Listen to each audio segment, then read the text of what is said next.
దేవునికి స్తోత్రం కలుగునుగాక. నా ప్రియమైన దేవుని బిడ్డలారా, మీరందరూ బాగుండాలి, మీరు బాగుండాలని ప్రతిదినం కూడా మేము ప్రార్థన చేస్తున్నాము. మా గురించి కూడా ప్రార్థన చేయండి. ఒక కామెంట్ పెట్టండి.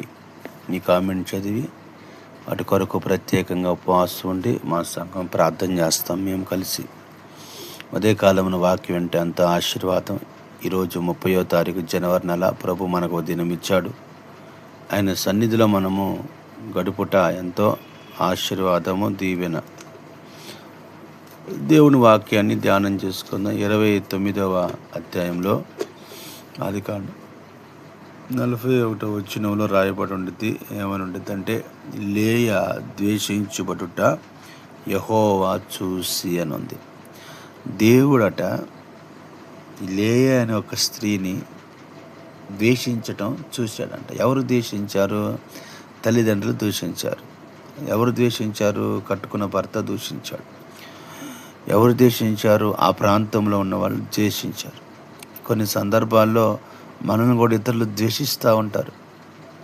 మనలో ఏదో ఒక లోపం ఉంటే ఆ లోపాన్ని బట్టి ద్వేషిస్తూ ఉంటారు. ఆమెను ఎందుకు ద్వేషించారంటే, ఆమె కళ్ళు జబ్బు కళ్ళు. ఆమె కళ్ళకి పుస్తులు కడతా ఉంటాయి. ఆమె కళ్ళు అందముగా ఉండవు. అందుకని ఆమె ద్వేషించబడుతుంది. ఈ రోజున చాలామంది కూడా పై రూపాన్ని చూసి ఇష్టపడుతున్నారు, కానీ అంతరంగాన్ని చూసి ఇష్టపడట్లేదు.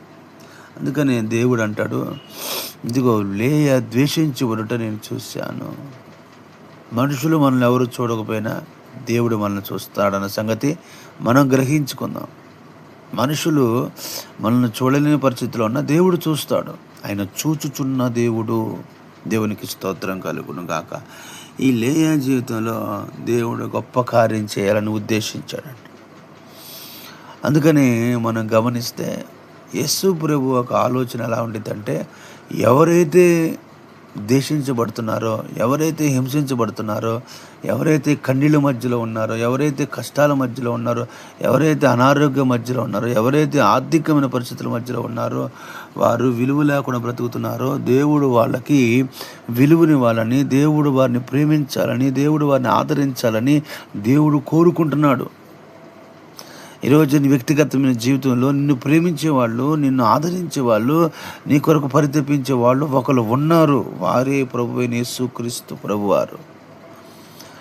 యేసు ప్రభు ఒంటరితనంగా ఉన్న వాళ్ళకి ఆయన ఆదరణగా ఉంటాడండి. ప్రియమైన దేవుని బిడ్డలారా, నీ ఆధ్యాత్మికమైన జీవితంలో కూడా నీ పక్షంగా దేవుడు ఉన్నాడు. దేవుడు నిన్ను ఆదరిస్తున్నాడు. గ్రహించుకోవాలి. ఎప్పుడు దేవుడు మనల్ని గ్రహిస్తాడు, ఎప్పుడు మనల్ని ఆదరిస్తాడంటే, మన స్థితి అంతా దేవునికి చెప్పుకున్నప్పుడు, మన పరిస్థితి అంతా దేవునికి చెప్పుకున్నప్పుడు, దాచిపెట్టుకోకుండా ఓపెన్గా ప్రభువా నా పరిస్థితి ఇదని చెప్పగలిగితే దేవుడు నీ మీద ఆయన జాలి చూపిస్తాడండి. నీ మీద ఆయన కనికరాన్ని చూపిస్తాడండి. ఉదయ కాలమున నువ్వు ఎవరి చేత ద్వేషించబడుతున్నా దేవుడు మాత్రం నిన్ను ప్రేమిస్తున్నాడు. నీ కుటుంబాన్ని ప్రేమిస్తున్నాడు. నీ బిడ్డలను ప్రేమిస్తున్నాడు. నీ అవసరాలన్నీ కూడా తీర్చ